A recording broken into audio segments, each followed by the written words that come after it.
자, 오늘은 사대교회 순서입니다. 사대. 근데 이 사대교회라는 표현 자체가 복수형으로 돼 있어요. 그것은 지형적인 이유가 있습니다. 크게 하류의 남부 지역이 있고 그 사이에 계곡이 흐르는데 어마어마한 아크로폴리스라는 요새가 있습니다.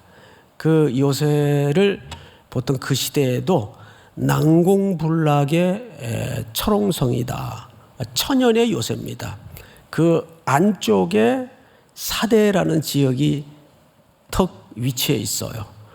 그러니까 이 지역은 사실 지정학적인 개념으로 볼 때는 가장 안전한 도시인데, 아이러니하게도 가장 안전하다는 생각 때문에 두 차례 크게 함락을 경험합니다.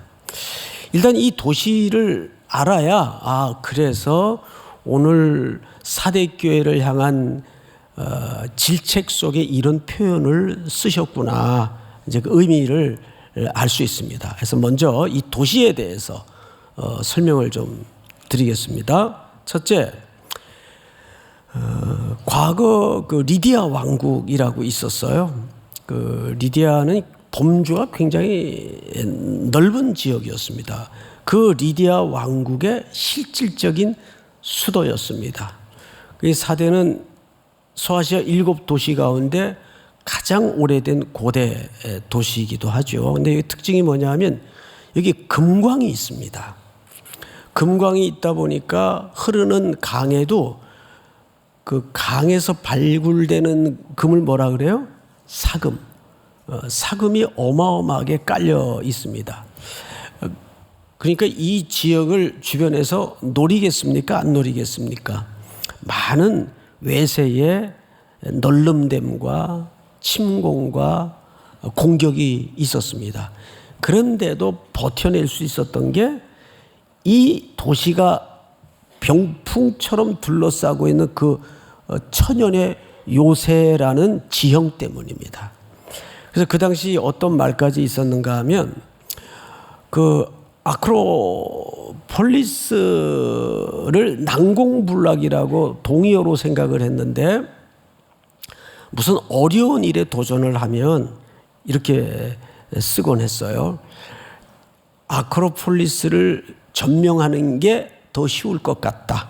그러니까 난공불락의 대명사처럼 쓰여지곤 했습니다. 그런 지형과 또 지정학적인 또 경제적인 풍요, 이런 것이 총체적으로 모아져 있는 도시입니다. 이 길로 그 옆에 페르시아, 바사라고 성경에 나오는데, 페르시아 왕 고레스가 다른 나라를 이제 공격하러 갈 때 이 길목이에요. 그래서 거기에는 페르시아 제국의 왕의 길이 명명될 정도로 사대는 그런 도시였습니다. 자, 그런데 이제 그런 배경에서 우리 1절을 한번 볼까요? 하나님의 일곱 영이라고 그랬어요. 그 일곱 영은 성경 요한계시록 특별히 전체 맥락에서는 성령님을 말합니다. 우리 1장 4절을 좀 볼까요? 1장 4절. 자, 자막 보시면 빠를 것 같습니다. 요한은 아시아에 있는 7교회에 편지하노니 이제도 계시고 전에도 계셨고 장차 오실 이시며 그 보좌 앞에 있는 7 영, 성령님을 가리킵니다. 그럼 그냥 0이라고 해도 될 텐데 앞에 왜 7이라는 숫자를 붙였을까? 여기에는 두 가지 의미가 있어요. 지금 몇 교회를 주의 사자에게 편지를 띄우고 있죠? 7교회. 그러니까 이것은 온전하라는 의미도 있으면서 그 7교회의 모든 교회가 성령님의 경영과 통치 아래에 있다. 그걸 붙들고 계신 분이 누구냐 하면 1절을 보니까 하나님의 7 영과 7 별을 누가 갖고 계세요? 예수님이 가지신이라는 표현을 써요. 그러니까 예수님은 7 영, 성령님을 가지고 계시고, 두 번째 표현은 일곱 별을 가지고 계시는데 이 일곱 별이 뭘 가리키느냐? 1장 20절을 한번 보십시다. 시작. 내가 본 것은 내 오른손에 일곱 별의 비밀과 또 일곱 근 촛대라. 일곱 별은 일곱 교회의 사자요 일곱 촛대는 일곱 교회니라. 네, 일곱 촛대는 교회를 얘기하는 것이고 일곱 별은 그 교회의 주의 심부름꾼이에요. 주의 사자라고도 표현을 했죠. 자, 그런데 이걸 전부 누가 붙들고 계세요? 가지고 있다라는 말은 붙들고 있다라는 뜻입니다.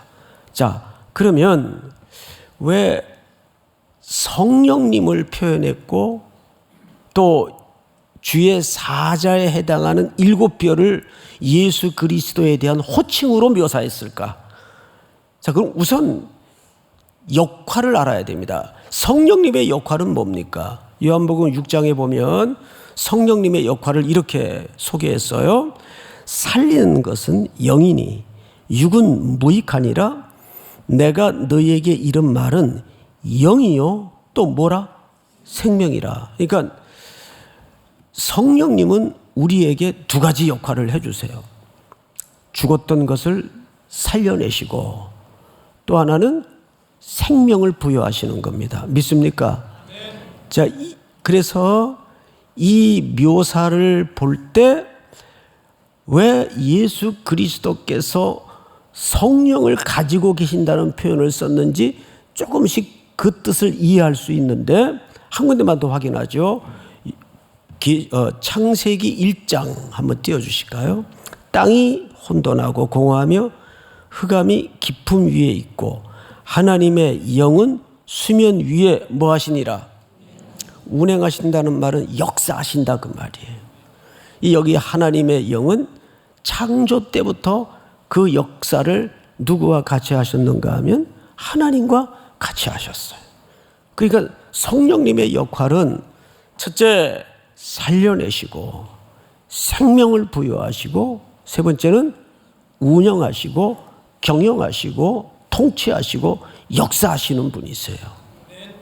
지금 이거를 사대교회 사자에게 편지한다고요. 그렇다면 이 묘사로 보아서 눈치가 빠른 분들은 그 영적인 눈치를 얘기합니다. 눈치가 빠른 분들은 지금 사대교회의 상황이 어떤 상태에 있겠구나. 살짝 감이 와요, 안 와요? 안 와요? 반응이 없으세요. 감이 오죠? 뭔가 이게 조짐이 좋아요, 나빠요? 조짐이 안 좋아요. 자, 성경을 1절을 다시 보십시다. 일곱 별을 가지신 이가 이르시되 내가 네 행위를 안다. 근데 그 어떤 행위? 내가 살았다 하는 이름을 가졌어요. 자, 앞을 잠깐 보십시다. 여기 이름이라는 것은 이제 직역을 하면 평판입니다. 사람도 그렇고 교회도 그렇고 세상에서 보는 이미지가 있어요. 평판이 있단 말이에요. 교회 중에는 어떤 교회는 찬양이 막 굉장히 강해요. 그래서 딱 무슨 교회 하면 찬양 많이 하는 교회. 무슨 교회 하면 기도 많이 하는 교회. 무슨 교회 하면 선교 그 귀에 피가 나도록 하는 교회. 구제 많이 하는 교회. 뭐 이런 어떤 나름대로 이미지가 딱 그 정해져 있어요. 교회뿐이겠습니까? 우리 각자도 마찬가지예요. 자, 그런데 오늘 성경은 네가 살았다는 이름을 가졌다. 즉 사람들이 그 교회를 보면 그 교회는 맨날 북적북적하고 교회가 살아있어. 그런데 그건 누구 평판이에요? 사람들의 평판이에요. 세상의 평가예요. 그런데 누구 눈이 정확하냐 하면 내가 네 행위를 아노니 네가 살았다는 이름은 가졌는데 죽은 자로다. 예수님의 불꽃 같은 눈앞에서 그 내면과 통찰력으로 그 교회의 진의를 들여다볼 때 아니다. 너희는 죽었다. 자, 얼마나 무서운 평가예요. 자기들은 우리 교회는 평판도 좋고 살아있는 교회로 생각을 해요. 그러니까 살아있는 줄 알아요. 그런데 예수님이 주목할 때는 아니다. 죽었다. 이 말씀을 준비하면서 한참 이 말씀 앞에 머뭇거리고 서성거렸어요. 나는 어떤 목사일까? 맨날 설교하고 성도들하고 선교지 쫓아다니고 그러니까 나처럼 주의 일에 바쁜 목사도 없어. 그런데 만약에 주님께서 실상은 죽은 자다, 그렇게 나를 평가하신다면 소름이 돋아요. 그렇게 되면 어떡할까? 그래서 세상이 우리 교회를, 세상이 나를 어떻게 평가하느냐도 의미가 있겠지만 그 중요한 건 아니에요. 사람이 사람을 정말 옳게 평가합니까? 아니에요. 본대로 평가하는 게 아니라 자기 생각한 대로 평가해요. 그 평가를 들여다보고 그 사람을 겪어보면 다 달라요. 뭐 예를 들면 어느 교회 목사님을 이제 모시는데 그래도 알아봐야 될 거 아니에요. 이분이 어떤 분인지. 그러면 뭐 평가가 참 안 좋아요. 고민스럽죠. 그런데 딱 대화를 해보면 눈빛에서 진짜가 보일 때가 있어요. 겪어보자. 나는 실수할 수 있어도 하나님은 실수 안 하실 테니까 모시는 거예요. 너무 잘해요. 오늘도 잘하고 있어요. 너무 잘해요. 네. 여러분, 그런 거예요. 사람의 평가라는 거는 자기 보고 싶은 대로 말하는 거예요. 정말 중요한 게 뭐죠? 하나님이 우리 교회를, 하나님이 나를 어떻게 통찰하시는가? 네가 살았다는 이름은 가졌는데 너를 볼 땐 사람들이 대단하다 그러고 정말 훌륭하다 그러고, 그런데 내가 볼 때는 너는 죽은 자다. 여러분, 이 말씀 앞에 굉장히 고민을 안아야 됩니다. 믿습니까? 한국 사람들은 너무 남의 시선에, 그래서 우리나라가 유독 그 SNS가 발달하는 이유도 그런 성향 때문에 그 SNS가 발달하는 것 같아요. 좋아요, 구독 눌러주세요. 구독은 사랑입니다. 뭐 이런 말을 하지 마세요, 그런 거. 예. 자, 2절을 한번 보십시다. 2절.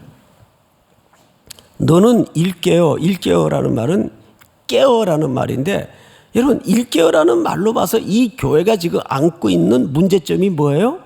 안일함이에요. 왜? 아무 문제가 없으니까.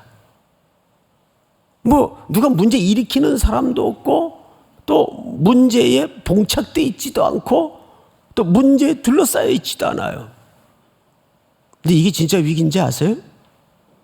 아무 문제가 없는 게 위기예요. 모든 게 다 잘 되고 있어요. 너는 일깨어 그 남은 바 죽게 된 것을 굳건하게 하라. 뭔가 지금 살았다는 이름을 가지고 착각들 하고 있는데 뭔가 안에서는 죽어가고 있는 게 있었어요. 그래서 깨어나야 돼요. 깨어나야 돼요. 이 깨어난다는 건 뭐냐면 이 교회가, 이 성도들이 지금 어떤 안일함에 빠져 있는 거예요. 안일함. 아무 문제가 없으니까. 다 잘 되고 있으니까. 만일 일깨지 아니하면 내가 도둑같이 이르리니 어느 때에 내게 이르는지 네가 알지 못하리라. 자, 여러분, 누가복음 12장을 한번 띄워주실까요? 허리에 띠를 띠고 등불을 켜고 서 있으라. 서 있으라. 이건 출애굽기에 막 구원받은 백성들이 유월절 날 출애굽을 감행하면서 유월절 식사를 먹을 때의 모습이에요. 이제 구원의 시작. 어린 양의 피로 구속받은 백성들이 첫 식사를 통해서 어떻게 이후에 구원받은 이후에 삶을 시작해야 되는가? 그 식사 동작입니다. 허리에 띠를 띠고 등불을 켜고 서 있으라. 너희는 마치 그 주인이 혼인집에서 돌아와 문을 두드리면 곧 열어주려고 기다리는 사람과 같이 되라. 아주 중요한 얘기입니다. 보통 이제 이것을 우리가 몰입이라고도 하고 집중이라고도 하고 그것을 성경의 개념으로는 너희가 열심을 내라 그 말이에요. 여기서 말하는 성경에서 말하는 열심은 인간적인 어떤 열심을 얘기하는 게 아니고 한 주제에 대해서 집중하는 태도입니다. 그러니까 그리스도인들은 그 하나의 주제에 집중하게 되면 다른 모든 것에 대해서는 심플해질 수밖에 없어요.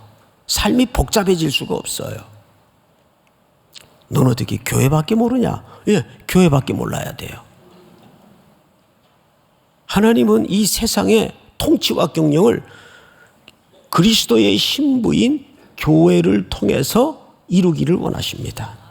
믿습니까? 그래서 우리 개혁주의 종말과는 정확하게 몇 날 며칠 몇 시에 주님 오신다. 그걸 알아가는 싸움이 아니고 언제나 오늘 주님이 오시는 것처럼 늘 마지막처럼 세상 사람들하고 우리가 사는 기반이 달라요. 세상 사람들은 힘들고 외롭고 쓸쓸하면 늘 처음처럼 이런 거 하면서 위로를 받아요. 세상 사람들은. 근데 우리는 늘 오늘이 내 인생의 마지막 날처럼.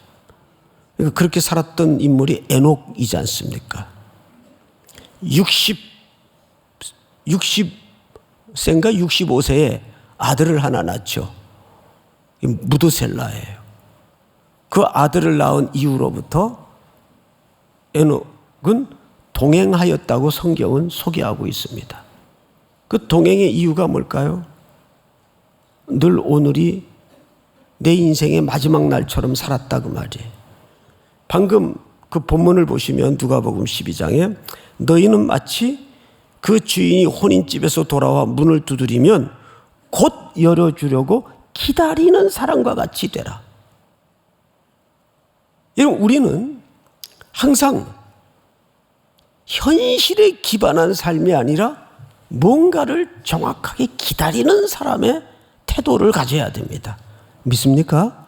예. 기다리는 태도. 하나님의 약속을 기다리고 소망을 기다리고. 다음 절을 한번 볼까요? 주인이 와서 깨어있는 것을 보면 종들은 복이 있으리로다. 내가 진실로 너희에게 이르노니 주인이 띠를 띠고 그 종들을 자리에 앉히고 나와 수종 들리라. 여기까지 기억해 보십시오. 우리의 긴 인생의 시간표를 가만히 돌아보면 우리가 뭐에 몰두해 사는가, 무엇에 집중해 사는가,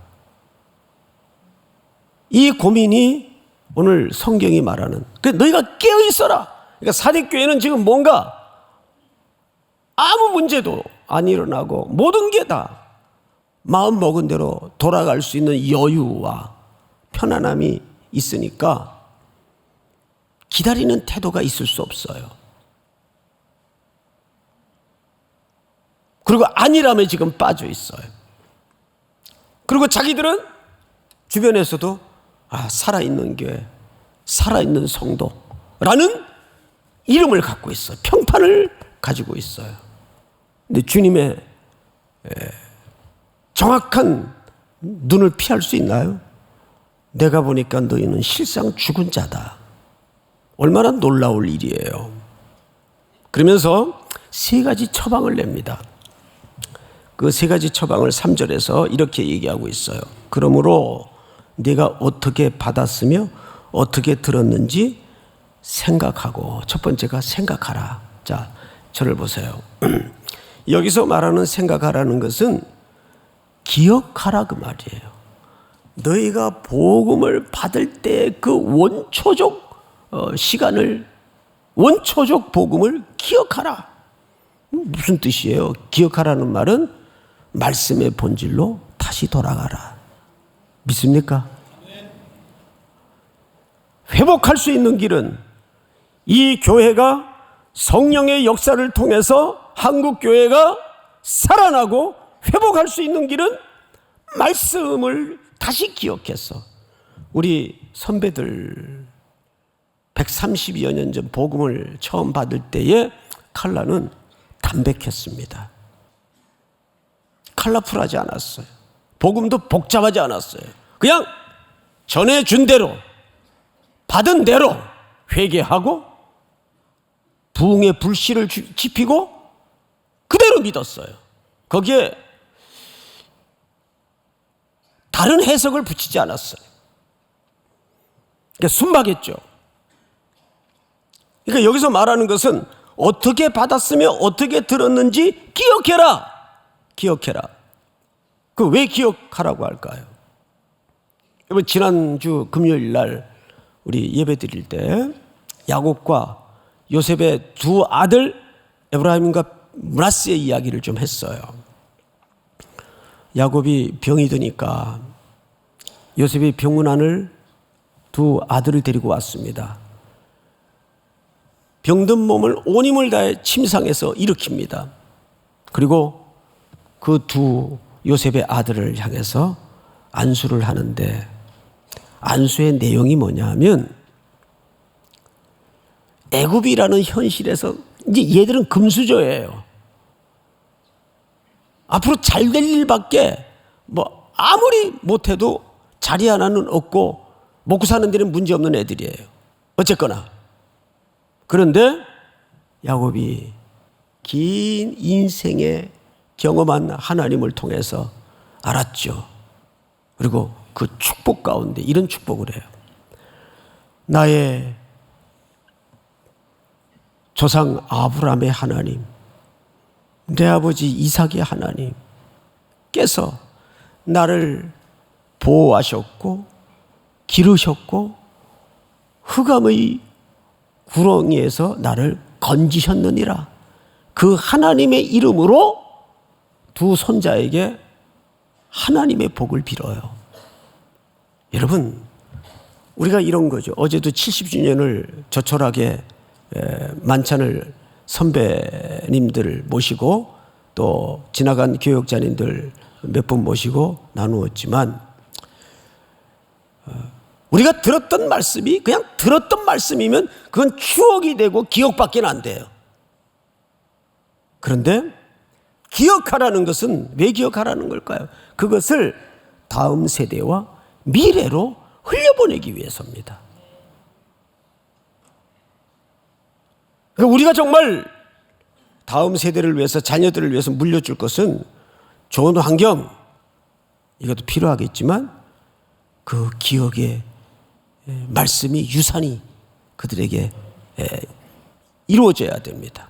믿습니까?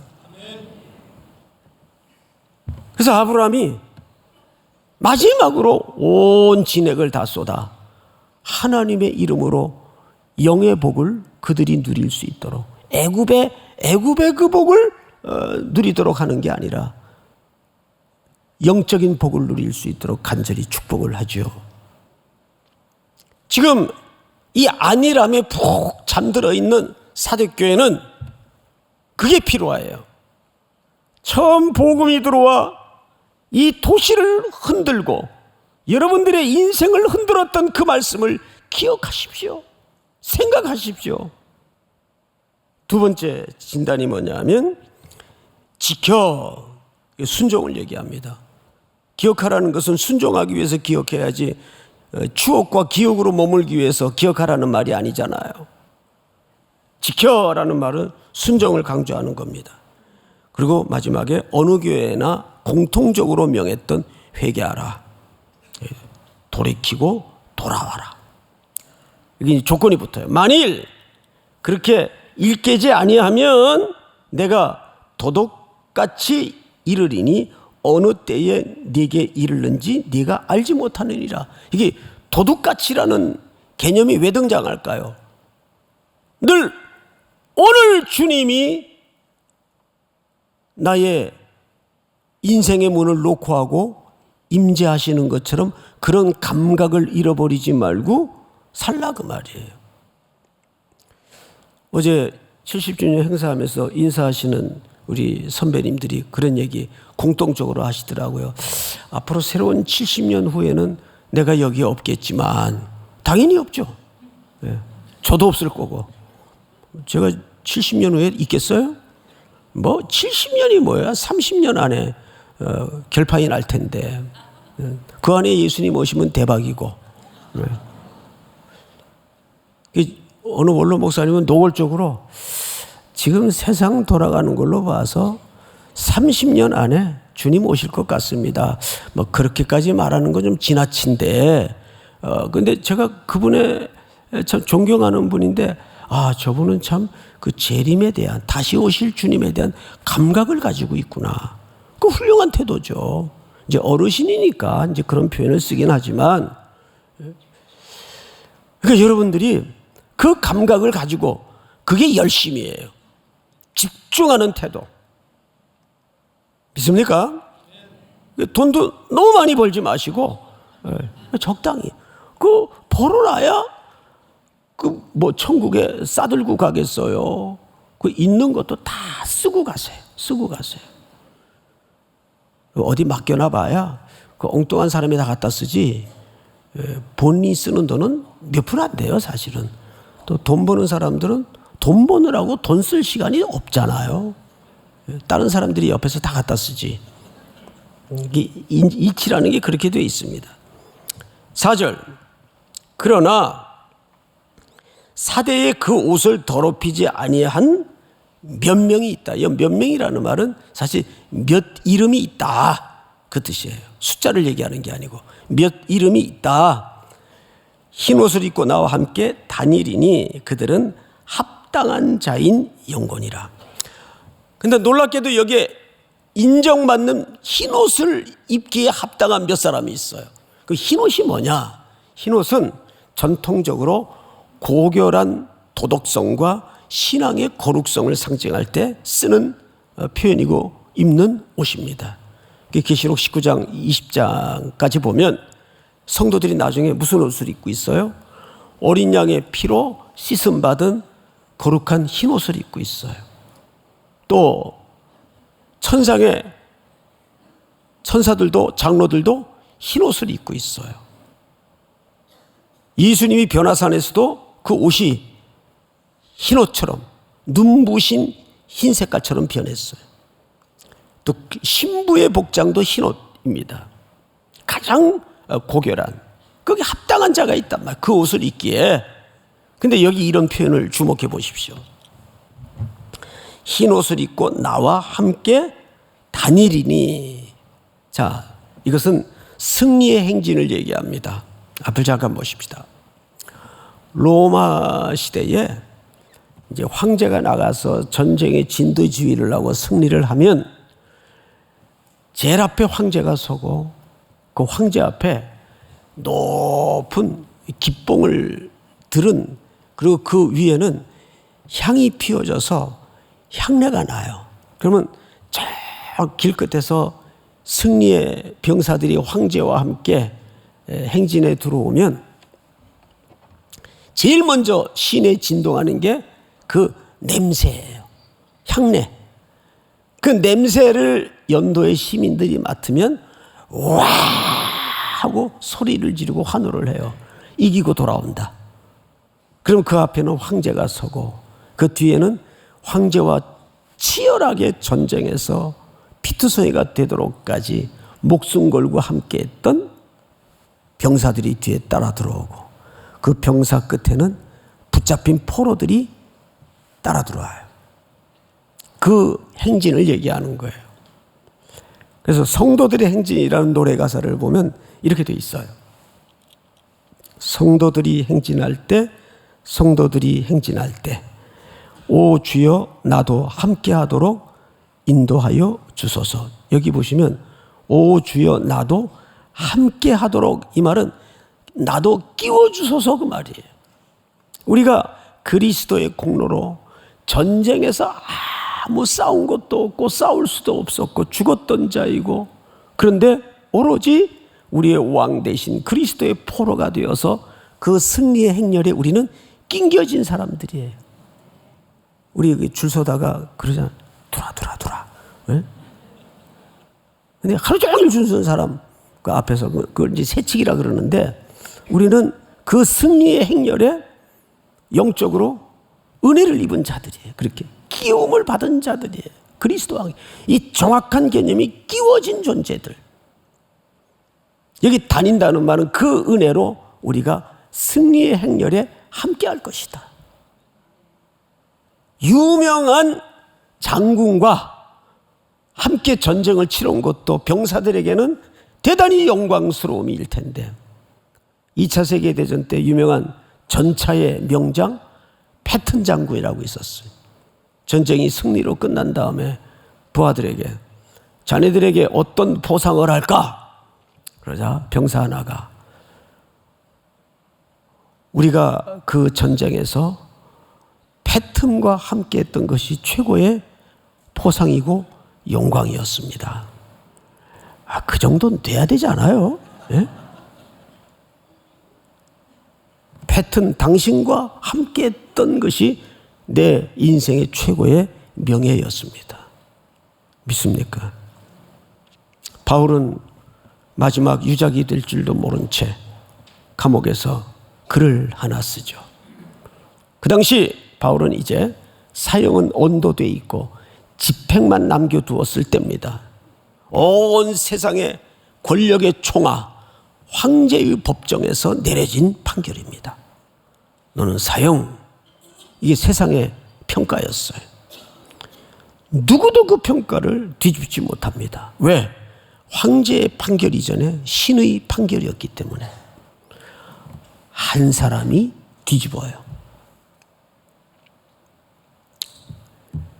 이제후로는 나를 위하여 내게 상을 주실 것이니 의로우신 재판장이 내게 상을 주실 것이니 내게만 아니라 주의 나타나심을 사모하는 모든 자에게도니라.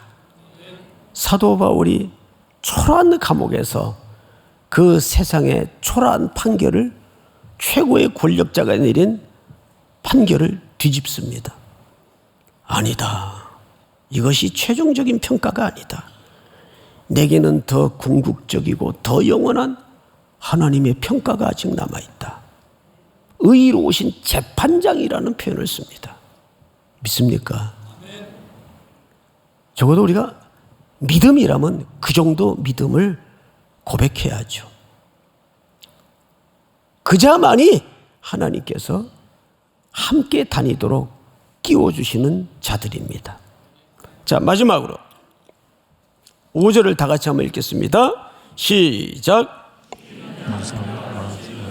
그 것이요 내가 그 이름을 생명책에서 결코 지우지 아니하고 그 이름을 내 아버지 앞과 그의 천사들 앞에서 시인하리라. 아멘.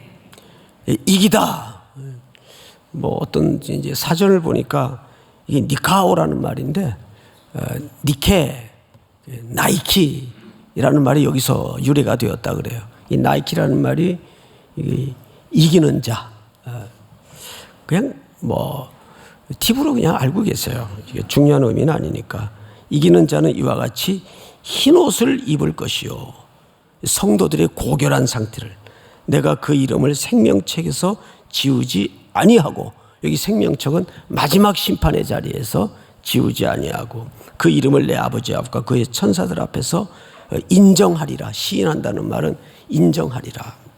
자, 여러분 이제 오늘 다룰 내용은 다 다루었습니다.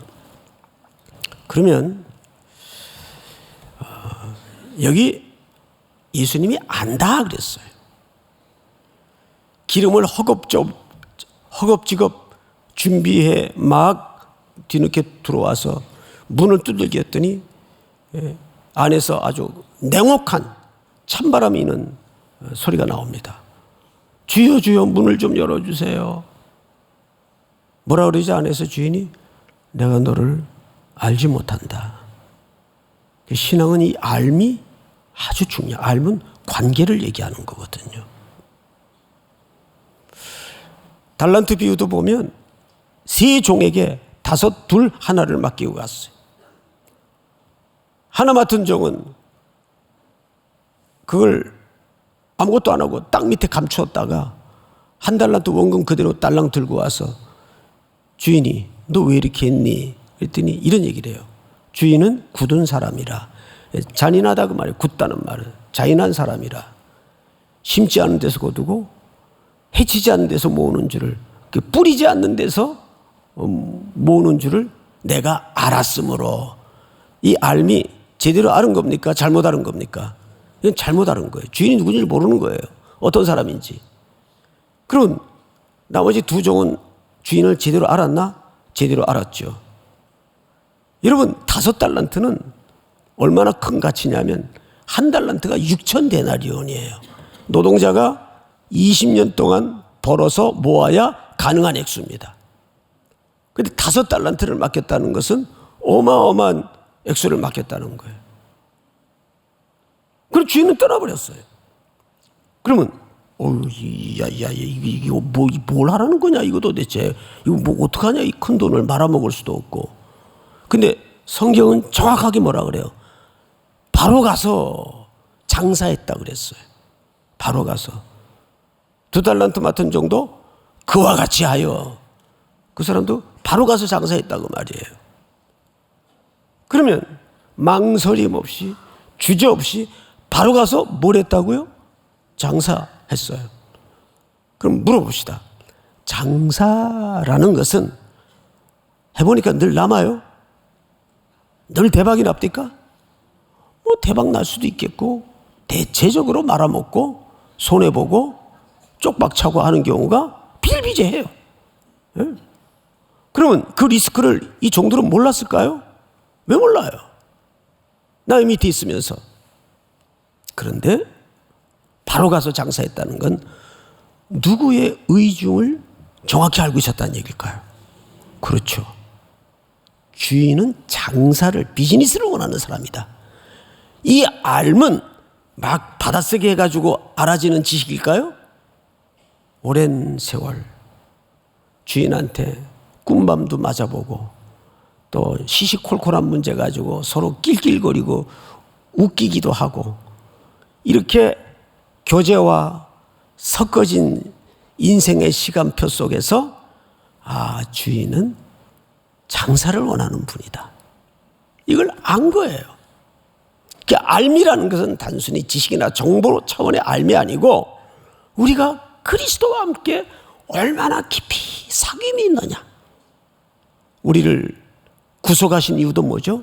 사귐이 있게 하시려고. 요한 1, 2서의 진술 아닙니까? 하나님이 우리를 왜 하나님의 형상으로 만들었어요? 교제하게 하시기 위해서. 믿습니까? 우리 3.1교회가 새로운 70년을 시작하면서 이제 표대를 향하여, 이 표대라는 것은 수치적인 성취, 목적지, 고린 지점이 아니라 그리스도 안에서 그분을 더 깊이 알아가며 성숙한 내면의 태도를 얘기하는 거예요. 내가 그리스도와 함께 그 성숙의 자리에까지 이르기를 원한다. 이것이 사도 바울이 감옥에서 처절한 상황 속에서도 마지막까지 도달하고 싶었던 지점입니다. 우리 3.1교회 공동체가 그런 은혜가, 그런 새로운 알미, 표대를 향하여 나아가는 복이 있기를 주의 이름으로 축복합니다. 다 일어나십시다.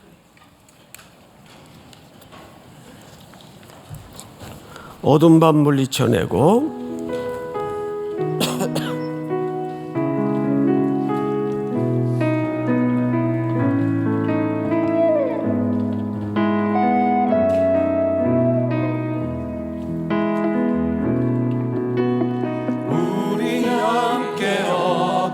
밤다 물리쳐내고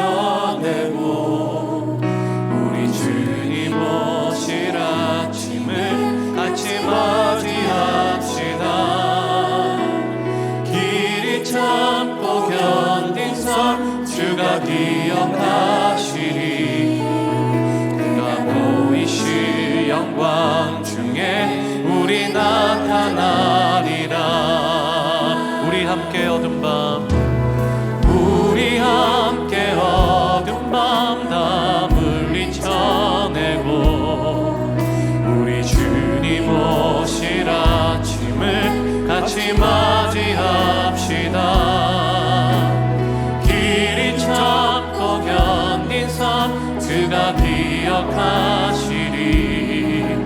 그가 보이실 영광 중에 우리 나타나리라. 주께 영광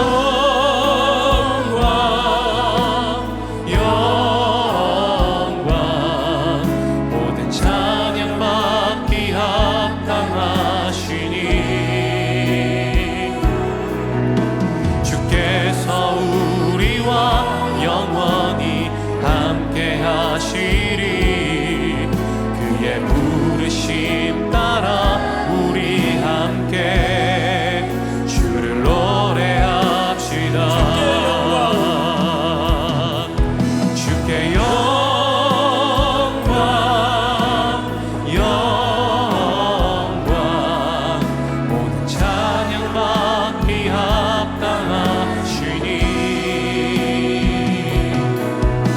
주께서 우리와 영원히 함께 하시리. 그의 부르심 따라 우리 함께 주를 노래합시다. 어둠 밤 지나고 어둠 밤 지나고 동틈남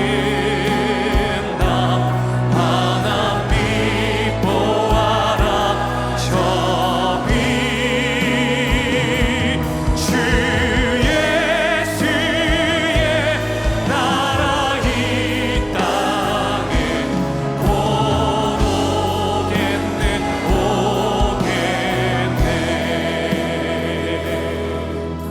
오겠네. 지금은 우리 구주 예수 그리스도의 은혜와 하나님 우리 아버지의 높고 놀라우신 사랑하심과 성령님의 교통, 위로 충만케 하시는 역사가 오늘 머리 숙여 경배를 드리는 사랑하고 사랑하고 사랑하는 우리 귀한 3일의 성도들, 해외, 국내, 멀리 출타해 있는 가족들, 복중의 생명까지 영원토록 함께 있을지어다. 아멘.